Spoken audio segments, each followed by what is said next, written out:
So in this video I will be going over the basics of assembling a clarinet. So let's start with the case, specifically opening the case. When you open your clarinet, you want to make sure that it's on a flat surface. You never want to open it on your lap or on an uneven surface. You don't want to risk having the instrument fall out and possibly break. So before opening the case, you want to make sure that it's right side up. And to ensure that, you can look at different things. Firstly, the logo on the case. Most cases will have the logo on the front of the case, and you want to ensure that the case is facing you. So you want to make sure that the handle or the latches or whatever opening mechanism you have on the case is facing towards you, and that the logo is upright. And you want to make sure that the latches or the hinges on the back of the case are facing away from you. So once you've ensured that the case is right side up and it's on a flat surface such as the floor or a low table, you can go ahead and open it up. So this case has the push button mechanism where you just push it and you should be able to open it. So this is the inside of the clarinet case. So I will be going over the parts of the clarinet, but let's start with the most important part of the clarinet, the reed. So the reed is how you make a sound on the clarinet, and most reeds come in reed cases such as this one. It's really important to remember that reeds are incredibly delicate, and they're prone to breaking easily if they're not taken care of properly, or if they're not handled properly. So you always want to make sure to handle reeds with care. So to take the reed safely out of the reed case, you'll want to pinch the corner of the reed case with your thumb and index finger and gently slide out the reed. You don't want to try to push it out through the top or out through the bottom. You kind of just want to gently push it until it comes out the side like this.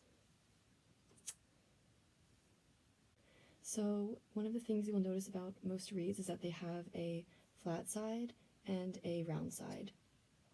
Most oftentimes the flat side will have writing on it, and this flat side is the side that goes down on your tongue when you play the instrument. And you'll also notice that the reed changes in thickness. So from the bottom up, the reed changes from being thick to really thin. You never want to touch the thin part of the reed, as it is the most delicate part of the reed, and you don't want to chip it or crack it. So always handle reeds by holding them by the thicker part where the wording is. You'll also notice the difference in thickness and coloration on the round side of the reed. Yeah, so the reed is what produces the sound on the clarinet. As we blow into the instrument onto the mouthpiece, the air vibrates the reed and produces a sound. So now we will go over the mouthpiece of the clarinet. So most mouthpieces come with a mouthpiece cover. You can set that aside, and most mouthpieces come with either metal ligatures or rubber ligatures. The ligature is this part of the mouthpiece that holds the reed in place. For beginners, it is recommended to use rubber ligatures, as they are less likely to bend or warp if accidentally dropped or stepped on. But yeah, usually ligatures can be made from any type of material, ranging from metal to plastic to rubber and even shoelaces. So you can set that aside. So the mouthpiece. The side of the mouthpiece that faces you should be this flat side, and you can see it also has a hole at the top that the reed goes over. And the side of the mouthpiece that should be facing away from you when you play is the side with the writing on it usually. So when assembling your clarinet, in order to attach the reed to the mouthpiece, there are a few general steps that you should be following. So let's go ahead and take this reed out of the case. So when putting the reed onto the mouthpiece, again, you want to find that flat side of the mouthpiece. And then, again, find the flat side of the reed with the writing on it. And that flat side of the reed will go onto the flat side of the mouthpiece. And you will also notice that the top of the mouthpiece has a curved shape to it.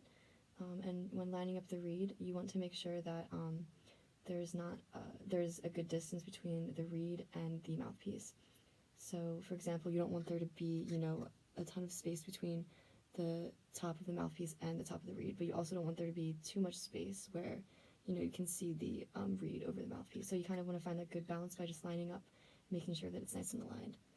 And when assembling the reed, you always want to make sure that you have a firm grip on it. Now with ligatures, usually with metal ligatures, these screws will be facing towards you when you put it over the mouthpiece. So to put on the ligature, you want to make sure that you have a good grip on the reed with your thumb, and just gently, without touching the thin part of the reed, slide your ligature over the mouthpiece, and there you go. And usually you don't have to adjust these screws too much, but if you feel that it's a little bit loose, it won't hurt to tighten it. Just be careful, again with the reed. Turning it around, you should see the logo of the instrument through that hole there, and when you play, the screws of the ligature should be facing you. It's important to note that with reeds, in order to produce a good sound on the clarinet, they have to be kept moist, and when assembling your clarinet, all you do is just lay the reed on your tongue, flat side down on your tongue, and keep it in your mouth for about 30 seconds, or however long it takes to sing Happy Birthday, to make sure that your reed is properly moistened before you play. Keeping your reed moist also prevents cracking or chipping. So yeah. Another important thing to talk about is cork grease. So with clarinet, the corks when you first get your clarinet are usually quite dry, so in order to make assembly easier, you'll probably want to apply some cork grease to the cork. And a little goes a long way with cork grease, so when applying it, you want to just add a small amount to one side, like so, and then just rub it around the cork with your finger. And you might have to apply cork grease for the first few times when assembling your clarinet until it gets used to being assembled, but you only have to apply cork grease every few weeks or so. So we're going to talk about the parts of the clarinet starting from the bottom up. So this piece is called the bell of the clarinet. It helps kind of project the sound that comes out of the clarinet. The bell attaches to the lower joint of the clarinet. You'll notice that this part of the clarinet only has one piece of cork. You'll also notice that it has something called a thumb rest on the back, which is where you rest your thumb when you hold the clarinet when you play it. The lower joint connects to the upper joint of the clarinet, and you'll see that this joint has two pieces of cork compared to the lower joint, so that is an easy way to tell these two pieces apart as they look a bit similar. The upper joint will also be smaller than the lower joint, and it will have a thumb key in the back, which is used when playing. And then you have the barrel of the clarinet. You'll notice that it changes in width as it goes down. So the barrel is used to connect the mouthpiece to the rest of the clarinet. Usually it's best to assemble the clarinet starting from the bell all the way up to the mouthpiece. So let's start with that. So you want to take the bell of your clarinet and the lower joint and just notice that the thumb rest will be at the top of the lower joint and that the cork will be at the bottom. So you want to attach the bell to the side with the cork on it. And you can just gently twist the bell back and forth and try pushing it a little bit until it is all the way into the lower joint, like so. And it doesn't really matter which way the logo faces, it won't affect playing. So once you have the bell and the lower joint assembled, you'll want to assemble the upper joint into the lower joint. So it's really important to avoid damaging any of the keys when assembling these two parts of the clarinet. As you'll notice, the upper joint has a lot of keys that overlap the cork, and it's easy to bend or damage keys when assembling these two parts.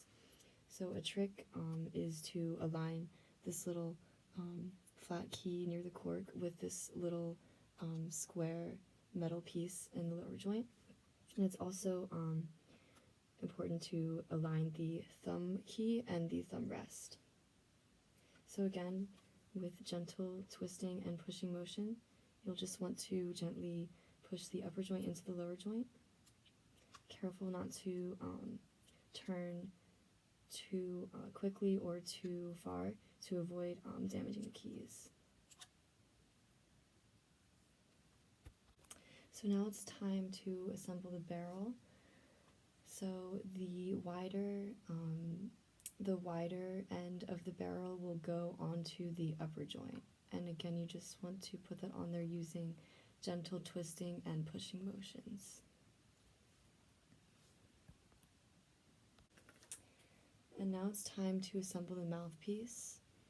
Usually I will wait to put on the reed onto the mouthpiece until I've assembled the mouthpiece to the clarinet, just to avoid damaging the reed. So let's do that.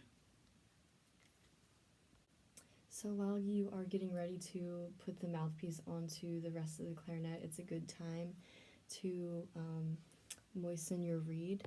So you would do that by, again, placing the flat side of the reed onto your tongue, and you don't need to put too much of the reed in your mouth, only up to this where the coloration changes and the thickness changes right there.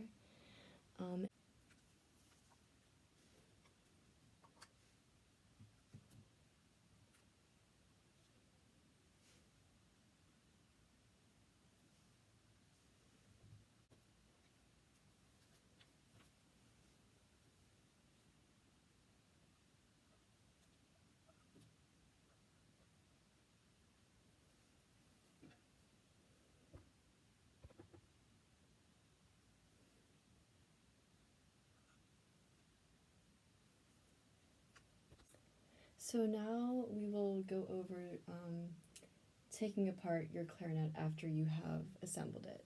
We usually assemble the clarinet starting from the bell up to the mouthpiece. When you're taking it apart, you usually want to start from the mouthpiece down to the bell. So first you want to take care of your reed. So in order to take off the reed safely, you want to place your thumb on the bottom of the reed below the ligature, unscrew the ligature if you had it tightened at all, and then gently slowly slip off the ligature without touching the thin part of the reed, and you want to set that aside. And then you just want to take off the reed, again making sure to remember to always handle the reed by the thickest part.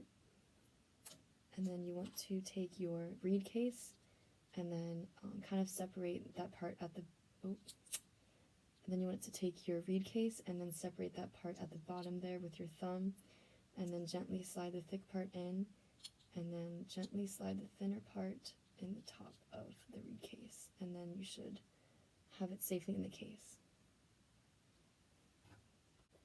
And then you just want to gently unscrew your mouthpiece from the barrel,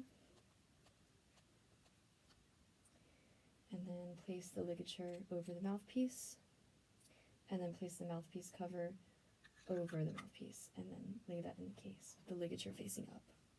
Then you want to take off your barrel, so just gently unscrew that. Don't worry too much about bending the keys while you disassemble the clarinet. Alright, now for the more difficult part, unscrewing the upper joint and the lower joint. So again, you kind of want to remember it's kind of the same concept with assembling it with the keys. You kind of want to make sure that you don't mash the keys or risk, breaking them or bending them or denting them. So you kind of want to place a hand towards the bottom of the lower joint and just gently twist it back and forth with a pulling motion until you have both joints disconnect. And then you can lay that upper joint just in the case there with the keys facing up. And then it's pretty easy from this point on. You just want to unscrew the bell from the lower joint, place that in the case, and then place the lower joint in the case. And then there you have it. And that is basically how you assemble and reassemble. And that is basically how you assemble and take apart a clarinet.